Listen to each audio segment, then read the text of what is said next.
Bonjour, je voudrais vous parler dans une série consacrée à la musique contemporaine et qui a commencé avec notamment mon entretien avec Barbara Maleka Contamine.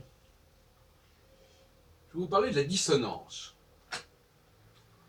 Et la dissonance s'expliquerait, d'après ma théorie, par le fait que les hommes ne sont pas hypersensibles au son, paradoxalement.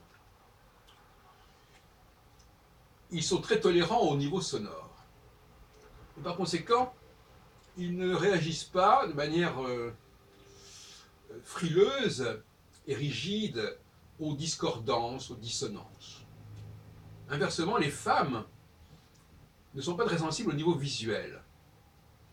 Ce qui explique, paradoxalement, qu'elles peuvent porter des habits extrêmement criards, chatoyants, colorés, ce que ne font pas les hommes instinctivement, quelle que soit la culture. On a remarqué, n'est-ce pas, que le XXIe siècle n'a pas changé grand-chose sur ce plan, parce que ce sont des phénomènes extrêmement anciens, extrêmement profonds, et l'homme, quel qu'on le veuille ou non, ne supporte pas les agressions visuelles. La femme ne supporte pas les agressions auditives, et elle préfère aller dans des concerts de musique du 19e, du 18e siècle. Elle préfère écouter Bach qu'écouter la musique du 21e siècle.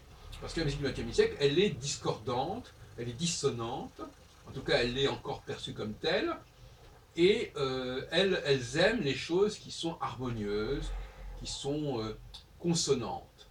Voilà. Donc je vais vous donner un échantillon, une fois de plus, de cette musique discordante et dissonante qui est assez paradoxale, puisque elle est en quelque sorte une liberté que je prends dans un champ qui n'est pas le champ visuel. Et c'est intéressant de voir que finalement, la musique pour moi est en contrepartie de la rigueur que j'ai sur le plan visuel, où je suis beaucoup plus conservateur, si on peut dire. Mais sur le plan du son, je suis extrêmement ouvert et tolérant, et je ne suis pas choqué par la dissonance. Je vais quand même préciser une petite anecdote. Hier soir, j'ai fait écouter une vidéo que j'avais tournée d'une de mes œuvres, et une dame m'a dit « Ah, que c'est drôle !» Et pendant tout le temps qu'elle écoutait cette œuvre, elle ne pouvait pas s'empêcher de rire, parce que justement, c'était dans la dissonance, et que quelque part, le rire, c'est une espèce de façon de se protéger, mais aussi de sanctionner quelque chose qui n'est pas correct, qui n'est pas acceptable. De la même façon que l'on peut rire aussi de certains habillements, de certains accoutrements, quand on est dans une optique non plus du sonore, de la norme sonore, mais de la norme visuelle. Oh, oh,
trouverez dans l'espèce de débauche vestimentaire, débauche de couleurs, une sorte de pied de nez au monde des hommes, qui sont beaucoup plus stricts sur le plan justement de la couleur, et les hommes, en faisant une musique un petit peu dissonante, un peu agressive, un peu choquante, seraient dans une sorte une façon de narguer le monde féminin qui lui est très sensible à une sorte d'harmonie sonore. Vous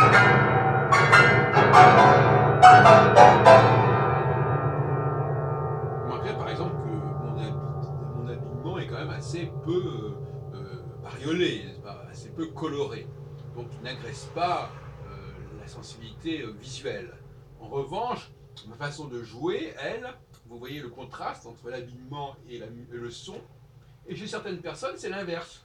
Elles ont une musique extrêmement orthodoxe et raisonnable, mais souvent, certaines femmes qui sont des pianistes, par exemple, sont habillées de manière assez colorée, et même assez décolletée, etc. etc.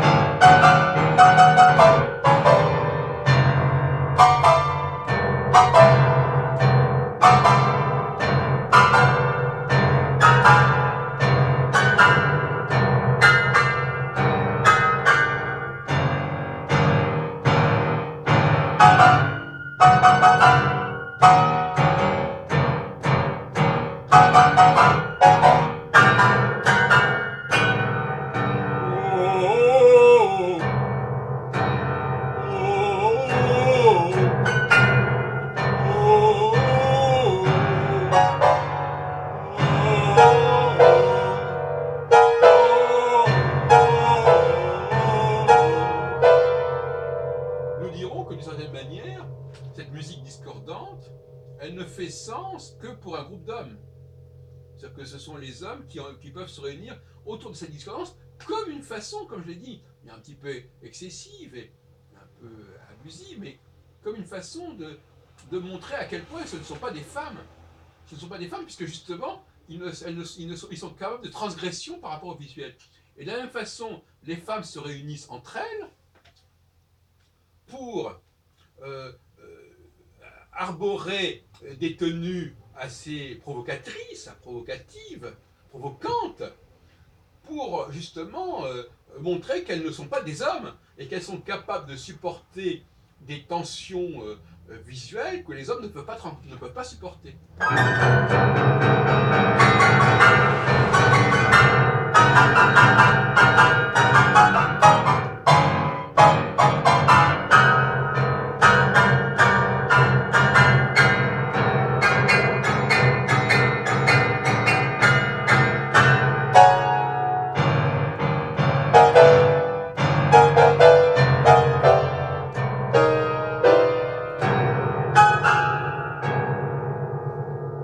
D'une certaine manière, ces sociétés masculines et féminines doivent vivre séparément, ont des actes différents, ont des loisirs différents, et que dans une salle de concert, on peut avoir une musique extrêmement sage, mais avec un public qui est soit assez libre dans son habillement, mais aussi, et ça c'est peut-être pas très agréable à dire, assez libre dans son apparence physique. Hein, apparence physique, je veux dire, je parle du visage, je parle du corps. Des corps qui sont un petit peu abîmés, des visages qui sont un petit peu fanés, qui sont un petit peu ridés, qui sont vieillis. Eh bien, ça c'est également possible, parce que les femmes sont extrêmement tolérantes sur le plan visuel. Et ça fait qu'elles tolèrent aussi la dégradation physique. Parce que c'est une agression au niveau visuel. Et elles sont surtout sensibles aux agressions au niveau du son, de la voix, du cri. On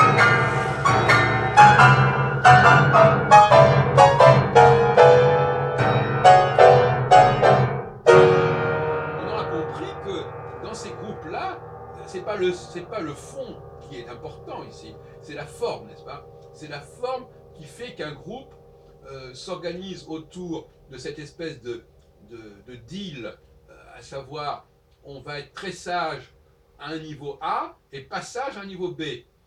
Hein, et inversement, selon les groupes. Par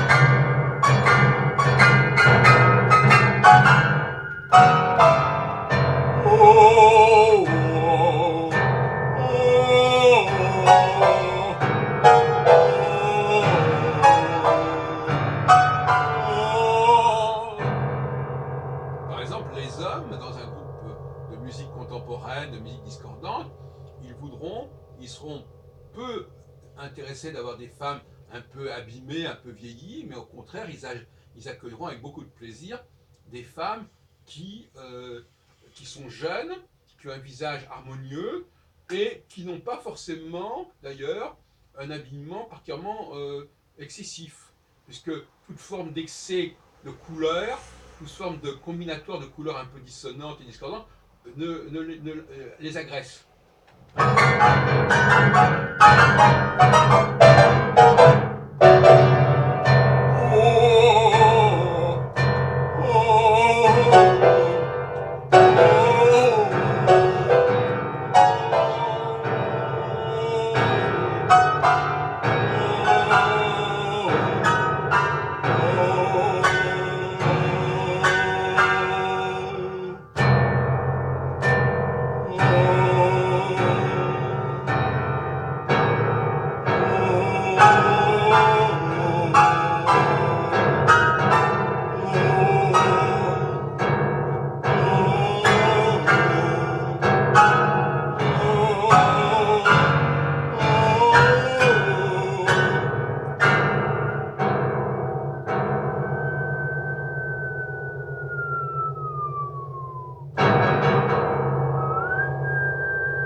Que les homosexuels, c'est un point à vérifier, les homosexuels hommes seraient plus tolérants au niveau visuel que les hommes hétérosexuels, et les femmes homosexuelles seraient plus tolérants au niveau auditif que les femmes hétérosexuelles.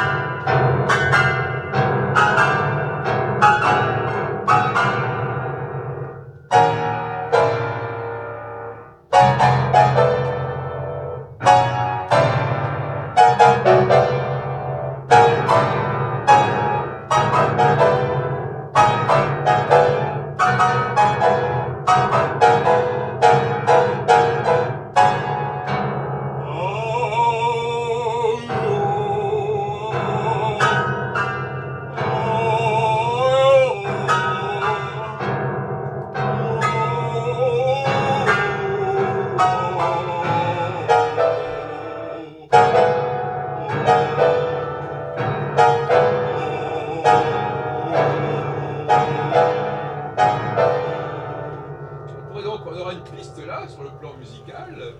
Les interprètes de musique classique, les interprètes hommes de musique classique, par la sagesse même de leur choix, auraient des tendances homosexuelles, par exemple. Alors que les hétérosexuels seraient tout à fait disposés à une musique beaucoup plus contemporaine. Et au niveau de la peinture, je pense qu'on pourrait aussi dire que les femmes hétérosexuelles sont capables de supporter une peinture beaucoup plus, dirais-je, sauvage, agressive, par leur couleur, par la combinaison de couleurs, alors que les femmes homosexuelles préféreraient probablement une peinture plus sage.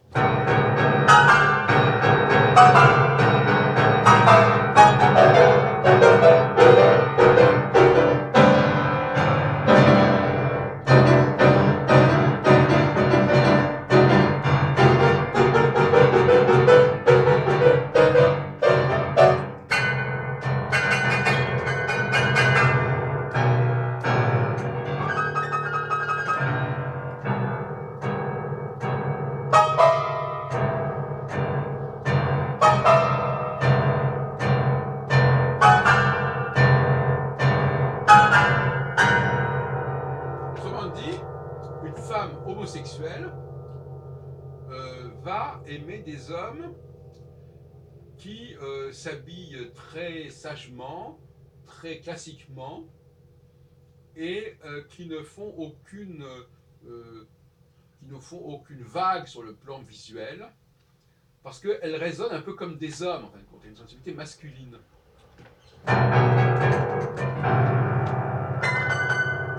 Donc elles apprécieront des hommes qui sont beaux, qui ont une belle stature, un beau corps, parce que justement, elles sont homosexuelles, et donc elles ne supportent pas l'agression physique. Alors que les femmes hétérosexuelles sont beaucoup plus tolérantes au niveau de la laideur, au niveau de la difformité, ce qui en fait de très bonnes infirmières, par exemple. Ou des infirmières qui s'occupent des blessés terriblement abîmés.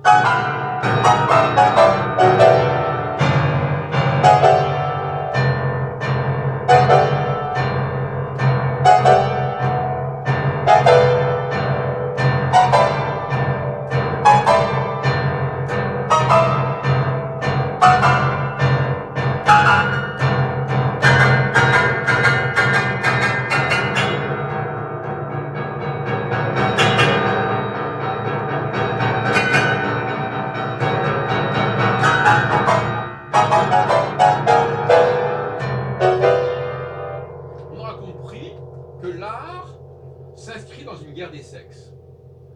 Que l'art est une façon de provoquer le sexe adverse, le sexe opposé, comme on dit, en travaillant justement sur quelque chose que l'autre groupe ne supporte pas.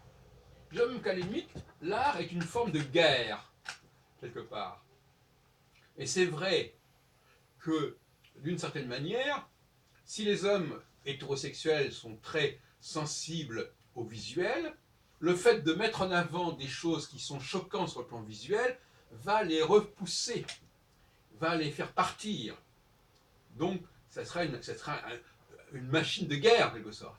Et inversement, des hommes qui sont dans le cri, qui sont dans la dissonance, qui sont dans une espèce d'agression sonore, vont effectivement avoir ainsi une arme qui va repousser également les femmes.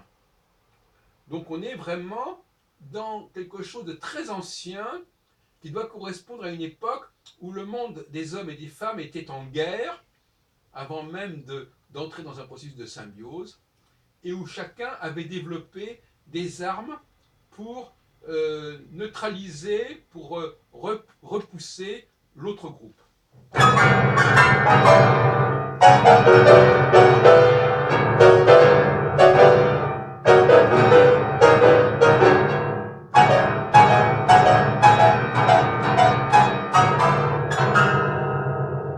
Alors on peut penser que cette musique est une musique qui ferait partir, qui chasserait les femmes, qui les ferait quitter le lieu, et inversement, on peut imaginer des pratiques visuelles très dures, très agressives, avec des choses à voir qui seraient épouvantables, et que les femmes pourraient supporter, mais pas les hommes. Et inversement, sur le plan sonore, il y a des choses que les hommes pourraient supporter et pas les femmes. Et ça, ce sont des armes extrêmement efficaces. Qu'est-ce que c'est qu'une arme? C'est quelque chose qui va attaquer les uns et qui sera plus ou moins inoffensif pour les autres. On prend par exemple les musiques militaires, etc. On pense aux cornemuses écossaises, etc. Il y a dans cette musique quelque chose qui pourrait être effectivement militaire quand il s'agit de repousser une population qui a une autre sensibilité et qui supporte mal certaines agressions. Donc l'art, aussi bien pictural que musical, est un art de la guerre.